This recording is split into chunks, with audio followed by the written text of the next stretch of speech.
hybrid car. So I'm guessing this can go into all those special bays in hotels, supermarkets, and whatnot, right?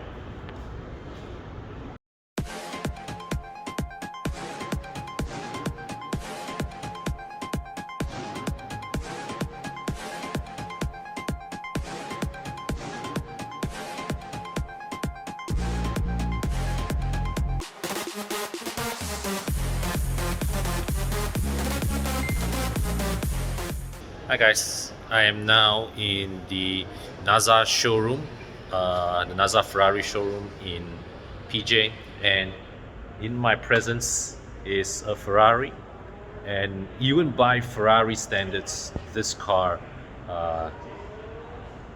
it looks really special, and I would say that amongst all modern Ferraris, this to me has quickly become my favorite design, and it is the SF90 Stradale.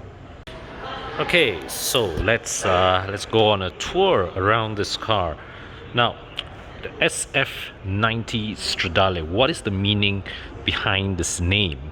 So this year, 2020, is actually a very special year for Ferrari because it marks the 90th anniversary of the company. Hence, SF90 stands for Scuderia Ferrari 1990. Scuderia Ferrari 90th anniversary.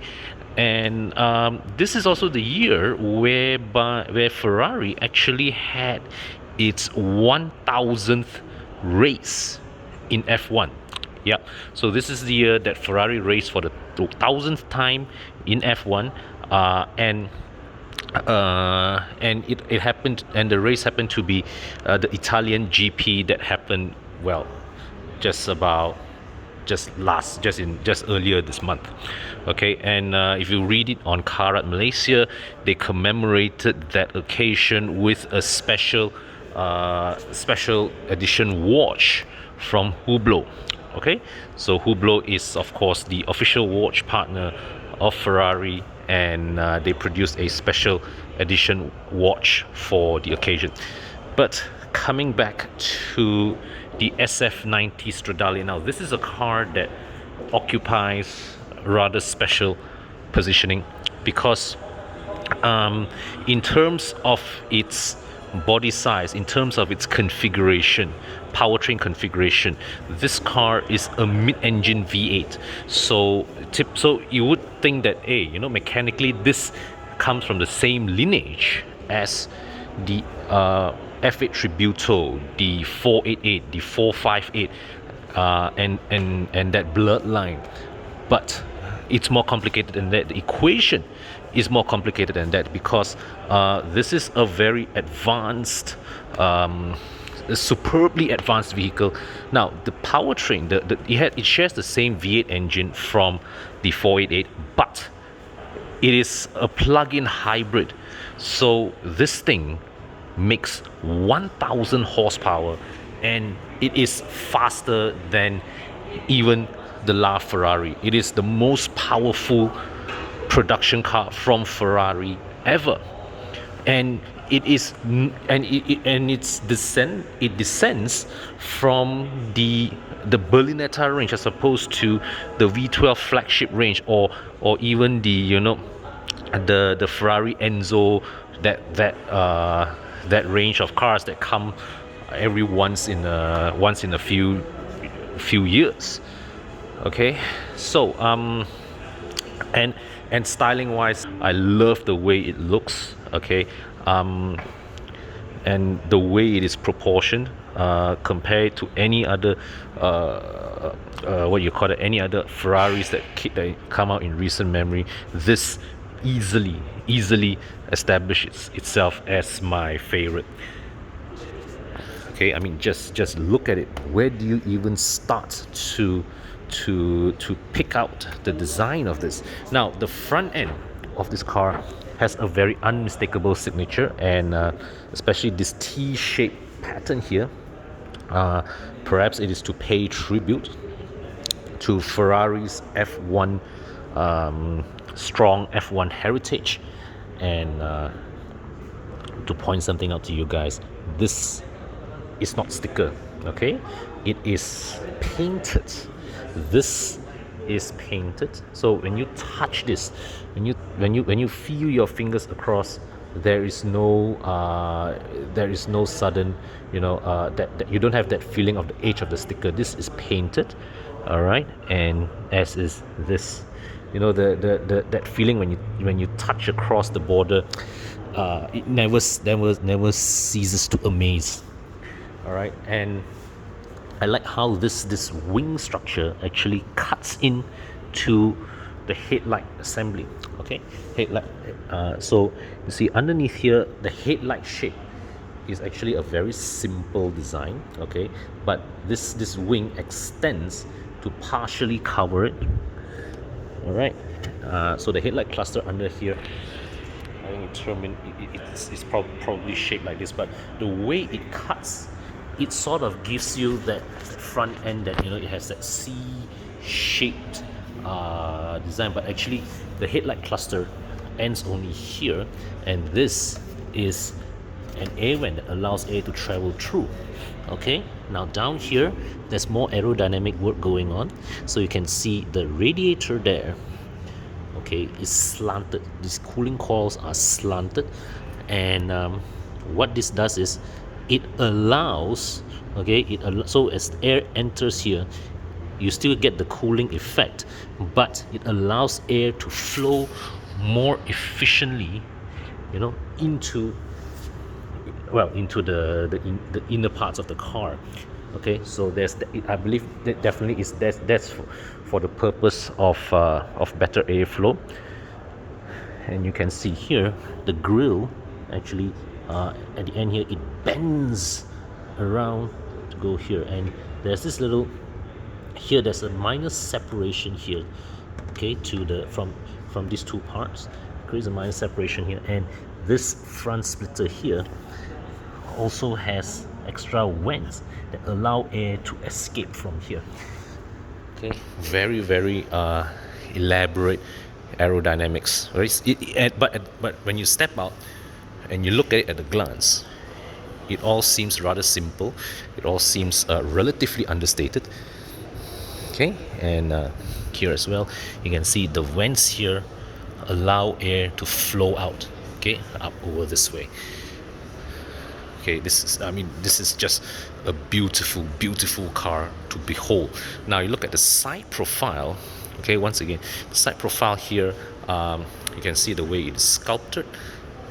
Yep, you see that there are some lines. There's this one design line here that goes up, and the curve, okay, this sort of like this bulge actually flows this way, but the overall design is rather clean. And you have this large air intake, this large vent here that allows here, this is for more another cooling panel, and this, I believe, allows air to go into the engine air intake. All right, now this is a classic Ferrari design cue, that the flying buttress, okay, whereby it's something like a bridge that flies over across the span of the car and allows, at the same time, allows air to flow underneath here. Okay, this tail light design is also very, in a way, it is simple, yet it is very recognizable.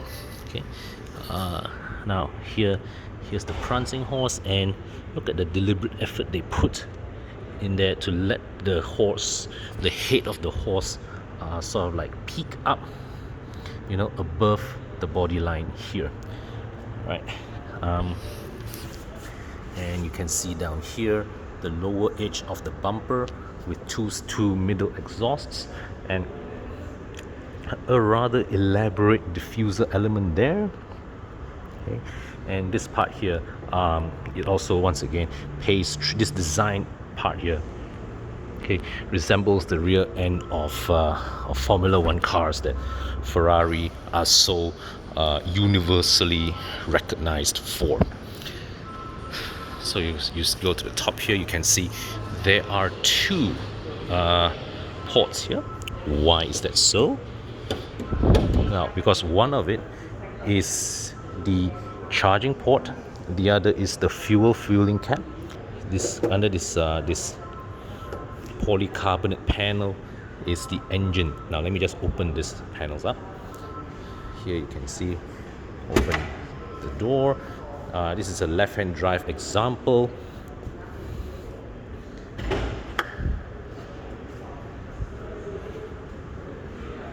Pre-production example too. So here you can see these buttons here open the front, the front hood, the fuel lid, and the charging port.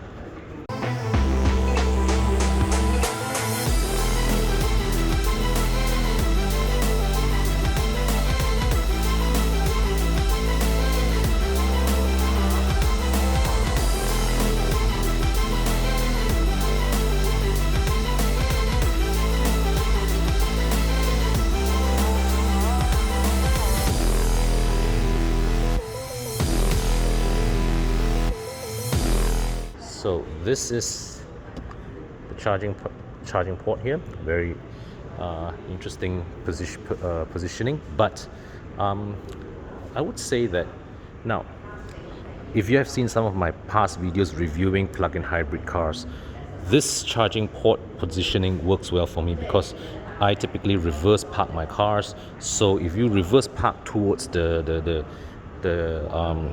your charging box, then this is a convenient location.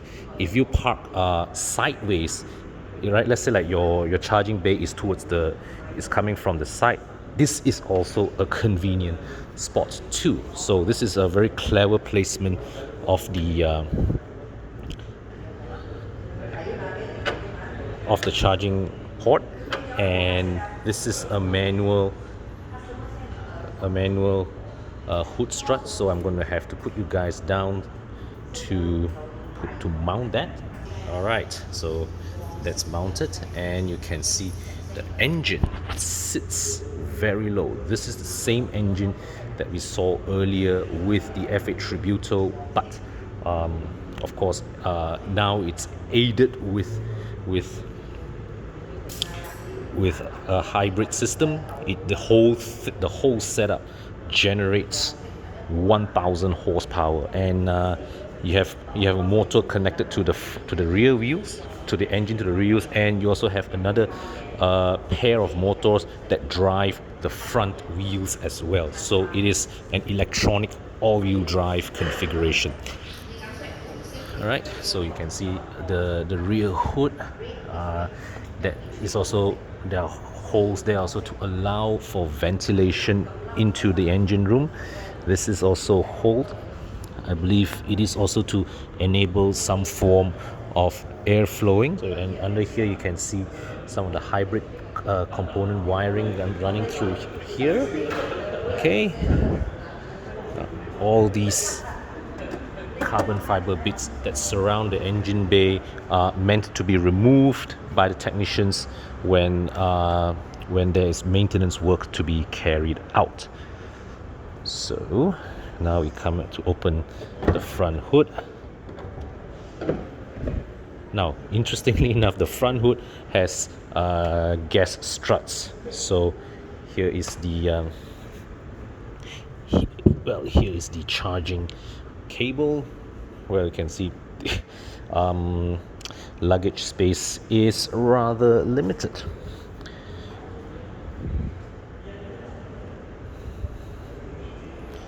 So we come inside here.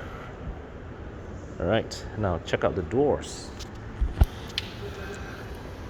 So this whole door card, much of it is carbon fiber, but this is matte carbon fiber, and here is gloss carbon fiber. Okay, and this is, so it's a button operated door opener. So you see here, there's no mechanical door opener for you to pull. You just press this button to open the door, and wow, door pocket. Okay, netted door pocket here, scuff plate here in carbon fiber as well. And check out the seats, very thin back seats, very beautifully shaped as well. Now come inside here. This cabin, let me just give you one round. A fully digital instrument cluster, and now this is something that may take some getting used to, and I'm not sure if I'm a big fan of it. Now you see all these controls are all touch operated. Okay, there are no buttons here. Everything here is touch operated, and yeah, I can appreciate that it's modern. It feels modern, but not very intuitive to use on the move, I believe. Okay, so wow, these carbon fiber pedals, they are long, man. They are long. Check this out, guys. This is the full length of the carbon fiber shift pedal. All right, check out the instrument cluster. Now, like the Roma that I previewed earlier, this is a pre-production car built specially for demo purposes, so this is not a functioning car. It can't be driven, and the instrument cluster is now in demonstration mode. So let me see if I can fire up the car's electronics. I've got the key with me here. All right, reminds me of a lighter. See, even the button here, even this button here, the start stop, the engine start stop, is like a touch sensitive portion of the steering. What could possibly go wrong, right? Okay, so come here. The overall architecture of this dash is very straightforward. Okay, no nonsense. They do allow some flair in the way this part is laid out, but what you have here, aircon vent. This is the aircon vent for the passenger. That's it. No infotainment, nothing. Here there's a carpeted tray. In here there's a cup holder. So this is the button for you to press for the SOS call. But okay, wow. All right, so you press this down, it opens up the like pilot style. You press the red emergency button. Has a light switch, and this is the transmission selector panel. And I think, like I commented before in the Roma, I feel that they could have given it a more tactile satisfaction by giving it something like a spring-loaded action. So if I were to select reverse, this whole button slide all the way down, and with a satisfying click, right? And then when I push this up, the reverse will pop out instead of just like a button, just like a rocker switch like that. So the action is very insubstantial. I feel that could be in a way made better. So this slot here, I believe, is for you to dock the key. It fits very nicely in there. All right, and here there is another box here where you can, with the USB port and a 12-volt socket. All right, so here, carbon fiber panels here. Okay, and to open the door, just press this to get out. Very nice. The interior here obviously does not look as impressive or as luxurious as the Roma. This feels more like the F8 Tributo kind of interior, to be frank. Right, very functional, traditional Ferrari style of interior. Carbon fiber wheels, guys. Don't break this. Don't even scratch it, because not only are they expensive, they are almost impossible to repair. I think they're just impossible to repair. All right, so this is a Ferrari for a new generation. Okay, most powerful Ferrari ever, right? But descended from the mid-range family, the Berlinetta family of mid-engine V8 cars. 1,000 horsepower plug-in hybrid, first plug-in hybrid in Ferrari's history. And just look at it. You won't mistake this for anything else. uh, and I just can't stop looking at it, guys. So cheers.